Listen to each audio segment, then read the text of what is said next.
9월 4일 금요일 새벽 기도를 하나님 앞에 드리겠습니다. 사도신경으로 신앙 고백하겠습니다. 전능하사 천지를 만드신 하나님 아버지를 내가 믿사오며 그 외아들 우리 주 예수 그리스도를 믿사오니 이는 성령으로 잉태하사 동정녀 마리아에게 나시고 본디오 빌라도에게 고난을 받으사 십자가에 못 박혀 죽으시고 장사한 지 사흘 만에 죽은 자 가운데서 다시 살아나시며 하늘에 오르사 전능하신 하나님 우편에 앉아 계시다가 저희로서 산자와 죽은 자를 심판하러 오시리라. 성령을 믿사오며 거룩한 공예와 성도가 서로 교통하는 것과 죄를 사하여 주시는 것과 몸이 다시 사는 것과 영원히 사는 것을 믿사옵나이다. 아멘. 찬송가 325장 찬양하겠습니다.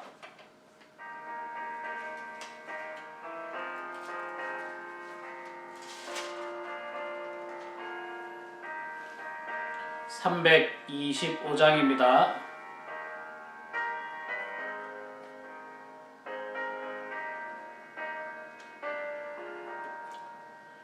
예수가 함께 계시니 시험이 오나 겁없네.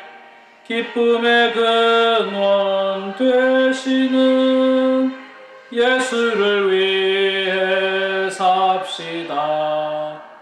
날마다 주를 섬기며 언제나 주를 기리고 그 사랑 안에 살면서 딴 길로 가지 맙시다.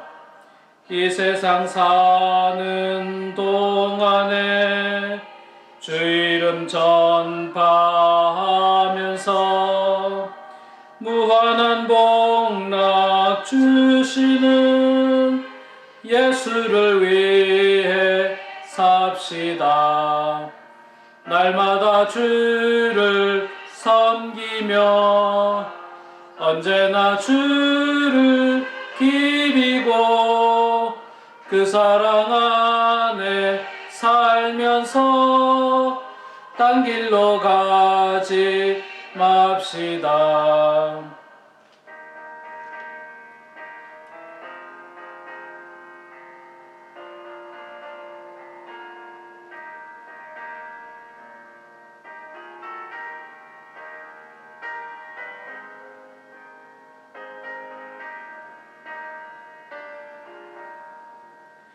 이 세상 친구 없어도 예수는 나의 친구니 불의한 일을 버리고 예수를 위해 삽시다. 날마다 주를 섬기며 언제나 주를 기리고 그 사랑 안에 살면서 딴 길로 가지 맙시다. 주께서 심판하실 때 잘했다 칭찬하리니 이러한 상급 받도록 예수를 위해 삽시다. 날마다 주를 섬기며 언제나 주를 기리고 그 사랑 안에 살면서 딴 길로 가지 맙시다.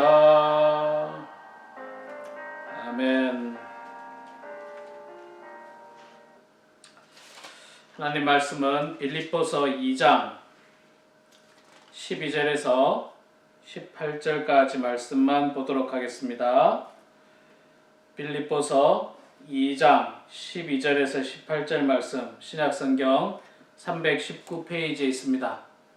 여러분 저와 같이 성경을 보시면서 한 목소리로 같이 봉독하겠습니다.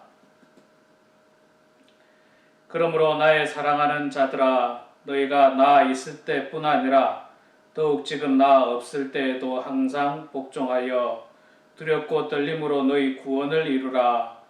너희 안에서 행하시는 이는 하나님이시니 자기의 기쁘신 뜻을 위하여 너희에게 소원을 두고 행하게 하시나니 모든 일을 원망과 시비가 없이 하라. 이는 너희가 흠이 없고 순전하여 어그러지고 거스리는 세대 가운데에서 하나님의 흠없는 자녀로 세상에서 그들 가운데 빛들로 나타내며 생명의 말씀을 밝혀 나의 다름질이 헛되지 아니하고 수고도 헛되지 아니하므로 그리스도의 날에 내가 자랑할 것이 있게 하려 함이라. 만일 너희 믿음의 재물과 섬김 위에 내가 나를 전제로 드릴지라도 나는 기뻐하고 너희 무리와 함께 기뻐하리니 이와 같이 너희도 기뻐하고 나와 함께 기뻐하라. 아멘.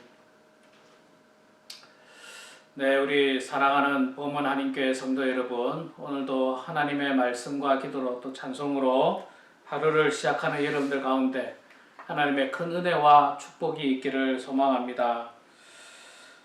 예, 오늘 우리가 빌립보서 2장의 두 번째 말씀인 12절에서 18절까지 말씀 읽었습니다. 오늘 말씀 12절에 보면 두렵고 떨림으로 너희 구원을 이루라 라고 하는 귀한 말씀이 있습니다. 여러분, 구원은 하나님께서 우리들에게 거저 주시는 은혜입니다. 우리가 노력을 통해서 얻게 되는 것은 아닙니다. 그러나 하나님께서 우리들에게 구원을 주시지만 그 구원을 이루어가는 사명은 또 그 책임은 우리에게 있다는 것입니다. 제가 성경 공부할 때 그런 예를 한번 드렸던 것 같아요. 하나님께서 결혼한 부부에게 새로운 생명을 주시는 것은 하나님께서 주시는 겁니다. 그 뱃속에 아기가 잉태되는 거죠. 그러나 그 뱃속에서 10개월 동안 아기를 키워야 하는 책임은 그 산모에게 있습니다. 아버지와 어머니에게 있다고 볼 수가 있겠죠. 하나님께서 생명을 주셨어요. 말하자면 하나님께서 구원을 우리에게 주신 것은 분명한 사실입니다. 그런데 그 구원을 이루어가는 과정은 마치 이 생명이 잉태되었을 때 그 아이를 뱃속에서 10개월 동안 건강하게 잘 키워나가는 사명이 우리들에게 있는 것과 마찬가지입니다. 그래서 사도 바울은요, 하나님께서 우리들에게 값없이 은혜로 구원을 주심과 동시에 그것을 잘 이루어 나가는 것도 이야기를 하고 강조를 하고 있습니다. 구원이라고 하는 것 분명히 있습니다. 세상 사람들은 이 땅에서 육신이 죽고 나면 모든 것이 끝이라고 이야기하겠지만, 그러나 우리 그리스도인들은 그렇게 생각하지 않습니다. 이 땅에서의 끝이 나고 나면 그 다음에는 하나님 나라에서 영원한 형벌과 또 영원한 천국의 삶으로 나누어지게 되어 있습니다. 그래서 우리는 구원에 대한 확신을 분명히 가지고 신앙생활을 해야 됩니다. 죽으면 끝이지. 그거는 신앙인들이 하는 말이 아니에요. 세상 사람들이 하는 말이고, 우리 그리스도인들은 죽으면 끝이 아니라 죽으면 그 후에 심판이 있고, 그 후에 우리가 구원받는 사람의 모습과 그렇지 못한 사람의 모습이 분명히 있다는 겁니다. 요한복음 5장 24절에 내가 진실로 너희에게 이르노니 내 말을 듣고 또 나 보내신 이를 믿는 자는 영생을 얻었고 심판에 이르지 아니하느니 사망에서 생명으로 옮겼느니라. 분명히 영생이라는 게 있다는 거예요. 구원이라는 게 있다는 것입니다. 그런데 그 구원을 사도 바울은 오늘 우리들에게 잘 이루라, 두렵고 떨림으로 너희 구원을 이루라, 그렇게 말씀을 하고 있습니다. 어떻게 하면 하나님께서 우리들에게 주신 구원을 잘 이루어 나가는가, 오늘 말씀을 통해서 우리가 한번 살펴보기를 원하는데, 13절 말씀에 보면요, 이런 말씀이 있습니다. 너희 안에서 행하시는 이는 하나님이시니 자기의 기쁘신 뜻을 위하여 너희에게 소원을 두고 행하게 하시나니. 나를 향하신 하나님의 뜻을 잘 행하라는 겁니다. 하나님의 뜻을 알고 행해라. 쉽게 말해서 하나님 뜻대로 행하라는 거예요. 우리가 구원을 이루어 나간다는 것은 하나님의 뜻대로 하나님의 뜻을 알고 그 뜻대로 이루어 나가는 겁니다. 앞서 제가 산모에 대한 예를 들었는데, 산모가 아기가 뱃속에서 잉태되었다는 소식을 듣고 이제 10개월 동안 어떻게 하면 아기를 잘 기를 것인가, 보통의 경우 의사의 권면을 많이 듣습니다. 우리가 예를 들어서 술, 담배라든지 그게 몸에 나쁜 것은 하지 말아야 되고, 또 좋은 음악을 듣고 좋은 생각을 하고 좋은 건강한 음식을 먹고 또 적당한 운동을 하고, 이런 어떤 그 의사가 내려주는 지침대로 잘 따르면 뱃속의 아기가 건강하게 자랄 수 있는 것과 같이, 구원을 얻게 되는 우리들은요, 하나님의 뜻을 알고 하나님의 뜻대로 살아야 됩니다.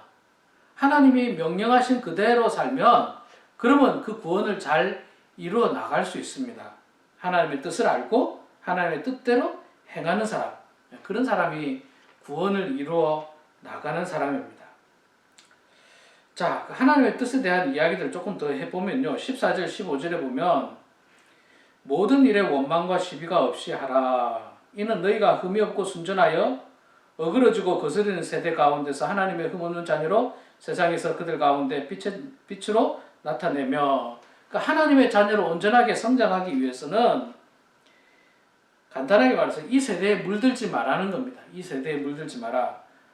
이 세대는 어떤 세대냐? 어그러지고 거스러지는 세대입니다. 어그러지고 거스러지는 세대. 정말 이 세대는 그런 세대 같습니다. 하나님의 말씀에 역행하는 세대예요. 하나님의 말씀에 역행하는 세대. 세상은 참 순수하지 못합니다. 진실하지도 못합니다. 정의도 없고 진리도 없습니다. 오직 세상에는 극단적 이기주의, 그리고 물질 만능주의, 이런 것들이 판을 치고 있는 세상입니다. 돈이면 최고라는 겁니다. 그리고 권력을 잡으면 최고라고 하는 생각들로만 가득 차 있습니다. 인본주의 생각으로 가득 차 있습니다. 그래서 어그러지고 거스리는 세상이 됐어요. 하나님께 주신 질서, 남자가 여자를 만나서 부부를 이루고 가정을 이루는 이 질서가 무너지고 있습니다. 무너지고 있어요. 이제는 남자가 남자를 만나서 가정을 이루고요, 여자가 여자를 만나서 가정을 이루고, 내 마음대로예요. 아예 내 마음대로. 심지어는 하나님께서 정해주신 그 성별, 남자로 태어나게 한 남자를 자기가 여자가 되고 싶다고 여자가 되고, 여자로 태어나게 해주셨는데 남자가 되고 싶다고 남자로 바꾸는, 어그러지고 거스르는 세상에 살고 있어요. 저는 심지어 교회들도 참 지금 교회가 해야 될 사명이 뭘까요, 여러분? 교회가 뭘 제일 중요하게 해야 됩니까? 복음을 전하는 사업이에요. 하나님을 섬기고 복음을 전하는 사업, 선교하는 일, 말씀을 전파하는 일, 이웃을 사랑하는 일, 가난한 자를 돕는 일이 교회가 해야 될 일입니다. 글쎄요, 교회가 정치에 뛰어드는 일이 과연 옳은 일인지 참 고민하게 됩니다. 물론 때로는 정말 독일 나치 시대처럼 나라가 정말 죄악된 길로 가고 있고, 파멸의 길로 가고 있고, 모든 사람을 죽이는 길로 가고 있다면 우리가 발벗고 나서야 될지 모르겠습니다. 예, 교회는 교회 사명을 감당해야 되고, 또 각 개인은 개인대로 하나님 앞에서 바른 모습으로 살아야 되는 것이 온전합니다. 하나님의 질서예요. 근데 하나님의 질서가 자꾸 어그러지고 거스르는 세대에 우리가 살고 있는 것이 대단히 안타깝습니다. 세 번째로는요, 그 구원을 이루는 방법 가운데 하나는 16절에 생명의 말씀을 밝혀 알라는 거죠. 이 성경이 보면요, 이 밝혀라고 하는 그 말에 그 각주를 보면 붙들라라고 되어 있어요. 붙들라. 그러니까 하나님의 그 구원을 이루기 위해서는요, 생명의 말씀을 붙들어야 된다는 거예요. 생명의 말씀을 붙들어야 된다. 생명의 말씀을 붙든다는 말은 무슨 말입니까? 말씀대로 사는 거죠. 말씀을 붙잡고 말씀대로 살아가야 하는 거예요. 예. 우리는 지금 총칼을 붙잡을 때가 아니고 주먹을 쥘 때가 아니고 하나님의 말씀을 붙들어야 될 때이고 두 손을 붙들고 기도해야 될 때입니다. 이 코로나 바이러스로 얼마나 많은 사람들이 고통을 당하고 있습니까? 또 코로나 바이러스로 말미암아서 교회들은 얼마나 지금 위기를 겪고 있는지 모릅니다. 하나님을 향한 신앙이 점점 멀어지고 있습니다. 세상 사람들이요, 교회를 너무 싫어합니다. 이제는 뭐 제가 한국에 있는 어떤 그 통계 자료를 보니까 요즘은 젊은 사람들이 교회를 그냥 혐오의 대상으로 생각한대요. 젊은 사람들이 교회라면 그냥 치를 떤다는 거예요. 어쩌다가 이렇게 됐는지 정말 모르겠습니다. 이 교회가 교회 사명을 못하니까 그런 것 같은데, 우리가 지금 해야 될 것은 생명의 말씀을 밝혀야 돼요.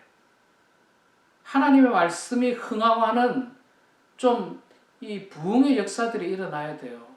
기도의 이 역사들이 일어나야 됩니다. 물론 지금 우리는 뭐 코로나 바이러스로 함께 모여서 말씀을 읽고 함께 모여서 말씀 집회를 하고 기도회를 하고 이게 참 어렵죠. 그러면 어떻게 해야 됩니까? 각자 가정 안에서라도 하나님 말씀으로 충만해야 돼요. 생명의 말씀을 붙들어야 됩니다. 각자 가정 안에서 두 손을 붙들고 하나님 앞에 기도해야 됩니다. 교회가 다시 모일 수 있도록 기도해야 되고, 우리 자녀들이 학교에 나가서 공부할 수 있도록 기도해야 되고, 좀 세상에 많은 사람들이 일상으로 돌아갈 수 있도록 그렇게 기도해야 되는 때입니다. 그게 뭐냐? 구원을 이루어가는 거예요.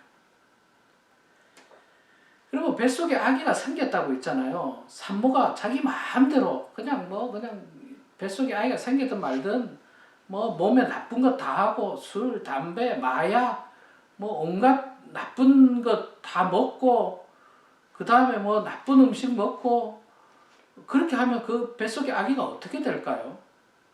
네. 잘못 태어날 수가 있어요. 태어나지 못할 수도 있습니다. 하나님께서 우리에게 구원의 은혜를 주셨습니다. 하나님은 모든 사람이 구원받기를 원하십니다. 그러나 그 구원을 이루어가지 못하면 결국에는 우리가 구원받지 못하는 사람이 될 수도 있다는 그 사실을 여러분 우리 모두가 깨달으면서 오늘도 구원을 이루어 가시기 바랍니다. 하나님의 뜻을 분별하고 하나님 말씀대로 살고 무엇보다도 이 세대에 물들지 아니하고 말씀을 기준 삼아서 생명의 말씀을 붙들고 살아가고 기도하면서 정말 하나님 보시기에 온전하게 살아가서 우리 모두가 우리들에게 주신 그 구원을 잘 이루어가는 그런 저와 우리 모두가 되기를 주의 이름으로 축원합니다. 기도하겠습니다. 고맙고 감사하신 여호와 아버지 하나님, 은혜를 감사합니다. 오늘도 하나님 저희들에게 생명을 허락하여 주셔서 새로운 날을 주시니 고맙습니다. 아버지 하나님께서 우리 모두에게 구원의 은혜를 다 베풀어 주셨는데 하나님 주께서 주신 이 구원의 은혜를 우리가 잘 이루어 나아갈 수 있도록 도와주시옵소서.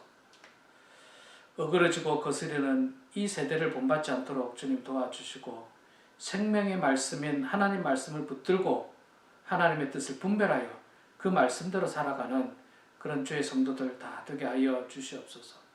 하나님 아버지, 참으로 환난과 어려움 가운데 저희들이 살아가고 있습니다. 때로는 가치관의 혼돈 가운데서 살아가고 있습니다. 하나님, 그렇게 혼돈이 될 때마다 하나님 말씀으로 돌아가게 해주시고 하나님 말씀 보게 해주시고 지금 우리가 무엇을 해야 하며 지금 교회가 무엇을 해야 하는지를 분명히 깨달아 알아가는 저희들 다 될 수 있도록 하나님 아버지 붙잡아 주시옵소서. 사랑의 아버지 하나님, 특별히 우리 범원한인교회를 주님 사랑해 주셔서 우리 교회에 속한 사랑하는 모든 성도들 연로하신 분들이 많이 계십니다. 아버지 하나님, 그들을 긍휼히 여겨주시고 불쌍히 여겨주시고 함께 해주셔서 이 땅에서의 죽음에 대한 두려움들 다 벗어날 수 있도록 도와주시고 오히려 장차 하나님 나라에서 기쁨으로 주님을 만날 것을 소망하면서 소망 가운데 살아가는 주의 성도들 다 될 수 있도록 아버지 하나님 도와주시옵소서. 하나님 아버지, 환우들을 주님 기억하여 주시고 주님께서 함께 해주셔서 주의 은혜 가운데 놀라운 소식들 들려올 수 있도록 도와주시고 건강할 수 있도록 하나님 붙잡아 주시며 무더운 여름 우리 성도들 은혜 가운데 잘 지낼 수 있도록 하나님 붙잡아 주시옵소서. 사랑의 아버지 하나님, 이 시간에도 각자의 기도 제목으로 주님 앞에 기도합니다. 우리의 기도를 들어주시고 응답하여 주셔서 하나님의 뜻 가운데 모든 일들이 선하게 이루어질 수 있도록 성령님 도와주시옵소서. 주님께 모든 것 감사드리며 살아계신 예수님의 이름으로 기도드리옵나이다. 아멘. 하늘에 계신 우리 아버지여, 이름이 거룩히 여김을 받으시오며 나라가 임하시오며 뜻이 하늘에서 이루어진 것 같이 땅에서도 이루어지이다. 오늘 우리에게 일용할 양식을 주시옵고 우리가 우리에게 죄 지은 자를 사하여 준 것 같이 우리 죄를 사하여 주시옵고 우리를 시험에 들게 하지 마시옵고 다만 악에서 구하시옵소서. 나라와 권세와 영광이 아버지께 영원히 싸움나이다. 아멘. 네, 우리 사랑하는 성도 여러분, 오늘도 이 시간 각자 기도 제목으로 기도하시고요. 또 말씀과 기도로 성령 충만한 그런 여러분들의 삶이 되기를 소망합니다.